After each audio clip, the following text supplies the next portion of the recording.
Hola, bienvenidos y bienvenidas a otro video del canal. En el video de hoy le voy a dar continuación a la cuestión de la falta de supervisión. Creo yo que en el video anterior pues ya abordé como lo más general. Creo que eh, pues sí, lastimosamente no hay como mucho más que decir con respecto a la falta de supervisión, precisamente por eso, porque hay una falta de supervisión más grande. O sea, el hecho de decir eso creo que ya expone pues, precisamente la gravedad de la situación, ¿no? Que no hay, que es prácticamente inexistente. Pues simplemente como reafirmar que la supervisión es necesaria precisamente porque ayuda a que el terapeuta que está en ese proceso de supervisión se vaya dando cuenta, sí, de la teoría que le hace falta saber, sí, de a lo mejor saber ciertas técnicas, pero más importante de la cuestión ética, que creo que eso es eh, de lo que más adolece este gremio, ¿no? De la ética, es lo que más le falta. Podrá faltar supervisión, terapia, formación, eh, hará falta también reconocer los verdaderos límites de la terapia, de los terapeutas tal cual, pero todo eso pues, se debe a la falta de ética. Pero bueno, ese ya es un tema que abordaré después, pero eso, o sea, lo que quiero como enfatizar es precisamente que esta cuestión de la falta de supervisión deja un hueco muy grande en la formación del terapeuta, ¿no? Y tan es así que creo yo que tal vez la supervisión les es aún más difícil a los colegas o a este gremio que el propio proceso terapéutico, porque la supervisión, pues uno como terapeuta sí se somete pues a la crítica de otros colegas, no se somete a la crítica de un supervisor, de alguien que diga o que pueda señalar algún error, que pueda señalar alguna carencia, ¿no? Tanto teórica como práctica puede ser. O sea, es ponerse en tela de juicio hasta cierto punto, pero creo que ese es el gran problema, uno de los grandes problemas de este gremio, que los colegas tienen un ego muy, muy frágil y un ego muy, muy débil. Creo yo que y esto se va relacionado con otro tema que ya abordaré después, el psicólogo, la psicóloga como que a nivel social ha ido tomando un rol que creo yo que para nada le corresponde, ¿no? Que creo que tiene que ver con la cuestión de volverse una figura moral inclusive, ¿no? Como una figura de un gurú, de un maestro que sabe cómo vivir la vida, ¿no? Que como que se tiene esta concepción que también los psicólogos lo han como empujado mucho precisamente desde esta egolatría, diría yo, de que por saber cómo funciona la mente, digo entre comillas, porque en realidad no sabemos cómo funciona tal cual la mente. O sea, lo mejor que tenemos son ciertas teorías y ciertas aproximaciones de una suposición de cómo funciona la mente, ¿no?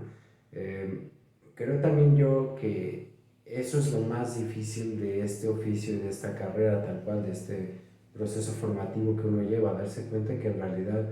la mente es como este continente oscuro dentro de la vida humana, de cualquier ser humano, porque, y lo menciono continente oscuro porque es algo tan grande que forma parte de nosotros mismos, que forma parte de nuestra propia vida, pero que está oculto de muchas maneras y que solamente se deja ver en algunas ocasiones de ciertas formas, ¿no? Y eso ya nos da a entender que gran parte del psiquismo, como lo planteaba Freud, que tiene que ver con las cuestiones del inconsciente, pues no están sometidas ni al control, ni a la decisión, ni a la voluntad, ni a casi nada de lo que nosotros como seres humanos quisiéramos poder tener sobre nuestra mente, ¿no? Y entonces, precisamente ese concepto de lo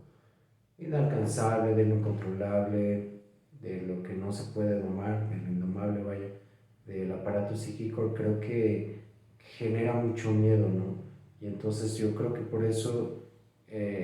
ciertos autores, muchos colegas, al pensar que han descubierto algo con respecto a la mente, como que sienten que le dan a clavo, sacan el hilo negro de la situación y entonces dicen que ya saben cómo arreglar, cómo enfrentar y por ende cómo vivir, ¿no? Y la sociedad que esta sociedad en la que vivimos está tan ávida de certezas, de garantías, pues ha tomado todo eso y lo ha idolatrado, ¿no? Y por eso no es raro ver que muchos colegas se han vuelto, pues sí, muy famosos, ¿no? Se han vuelto hasta ídolos de las redes sociales, ¿no? De la red social que nombren, Instagram, TikTok, Twitter, Facebook, donde se la pasan dando los 10 tips para eh, la depresión, los 10 tips para la ansiedad, los 10 tips para, nombren lo que ustedes quieran, ¿no? Y hasta dan sesiones gratis en menos de un minuto, ¿no? Que eso habla mucho de la poca ética que se tiene en el gremio, de la poca seriedad que se tiene para abordar los temas de la salud mental y de la mucha codicia, de la mucha ambición desmedida que se tiene solamente para tener pacientes, solamente para tener seguidores, sin importarles en realidad lo que eso que hacen puede impactar en la vida de las personas, ¿no? Y justamente la supervisión podría entrar en juego ahí, porque la supervisión ayuda mucho a delimitar lo que uno como terapeuta sí puede hacer, ayuda a delimitar hasta dónde puede llegar el alcance terapéutico, o sea, como que lo confronta a uno junto con el propio proceso terapéutico a reconocer los propios límites, ¿no? A reconocerse como un ser impotente, como un ser pues, que tiene muchas limitaciones, que está capado, por así decirlo, de muchas formas o castrado, si lo quieren decir así, pero que aún así en eso que no se puede, algo se puede encontrar que se puede hacer, ¿no? Por eso creo yo que la cuestión de la supervisión sí es importante retomarlo, sí es importante que se replantee en las universidades, que se replantee el hecho de que las supervisiones se necesita que sean mucho más largas, que sean un proceso que acompañen desde el inicio del proceso educativo hasta el final y no solamente de manera esporádica cada materia, sino que también se tenga esta seriedad de poder llevar un proceso terapéutico con cada persona que asista a esos espacios, con el tiempo que lo requiera, no nada más en un espacio de un semestre, un cuatrimestre, ¿no? Si bien les va, sino que se pueda tomar todo el tiempo necesario y que haya este grupo de supervisión que pueda acompañar desde todo ese lado. Pero repito, o sea, creo yo que tiene mucho que ver precisamente porque muchos colegas no están dispuestos a cuestionarse eh,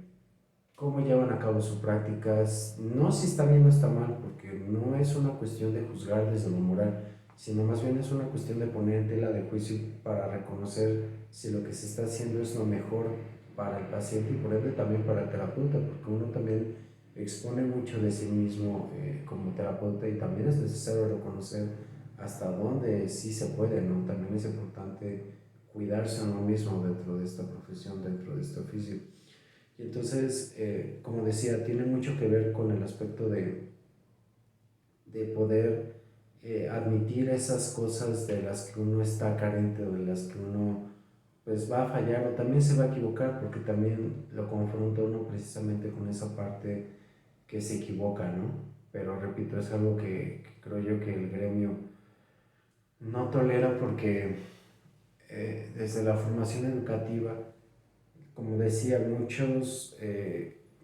autores, muchas corrientes como que sienten que ya le dieron a clavo, sacaron el hilo negro de la psicoterapia, entonces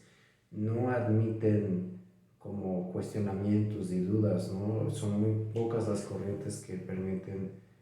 un verdadero debate, una verdadera confrontación o que se generen teorías nuevas, ¿no?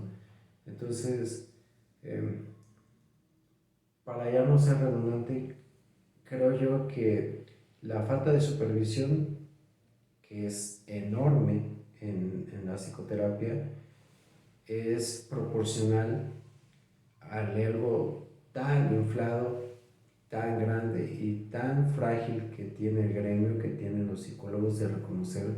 que se pueden equivocar, de reconocer que las teorías no alcanzan para todo, de reconocer que hay muchas cosas que son muy duras y muy difíciles de enfrentar y que la teoría no es un escudo para hacerles frente, ¿no? Que también hay mucho de la historia personal del terapeuta que se pone en juego durante su práctica como terapeuta, como psicólogo clínico, y que mucho de lo que sienta va a tener un efecto ahí. O sea, es como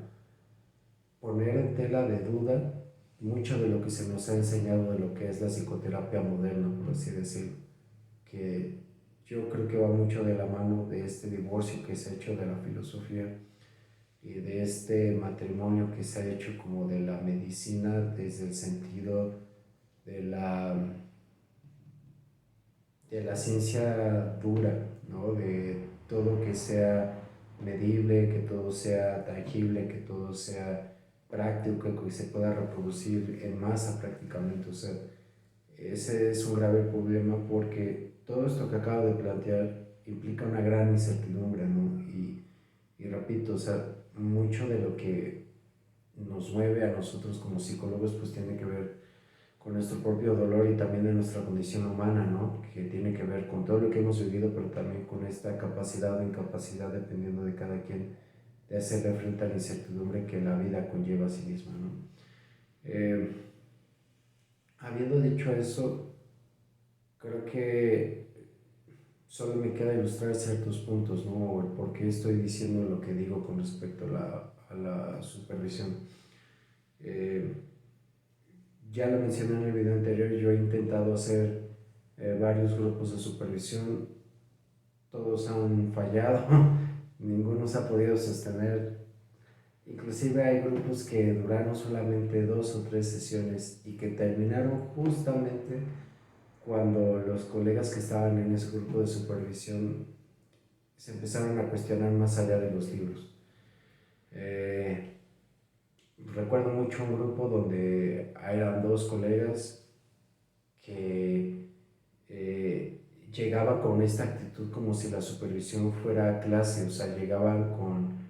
libreta, con lapicero, así como muy como dispuestas a anotar todo lo que se dijera. Y cuando se dieron cuenta de que no era ni una cátedra ni una clase, y en lugar de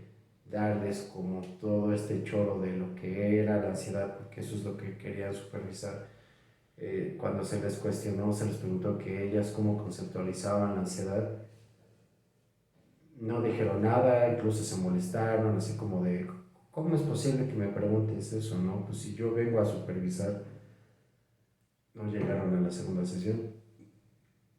En otro caso, igual recuerdo que una persona dijo, bueno, pues es que creo que fulanito, fulanita, bla, bla, bla, tiene depresión, y conforme fue avanzando esa supervisión, pues quien parecía tener depresión y quien le tenía miedo a la depresión, en realidad era él o ella, ¿no? Para proteger la identidad de esta persona. Ustedes imagínense si era él o ella, como ustedes quieran decirle. Eh, y cuando se llegó a ese punto, igual terminó la supervisión. En otro grupo de supervisión pasó algo similar. Una persona estaba hablando de la cuestión que le atoraba, por así decirlo, con ese paciente del que estaba supervisando el caso. Y cuando se le preguntó sobre cómo se relacionaba con esa persona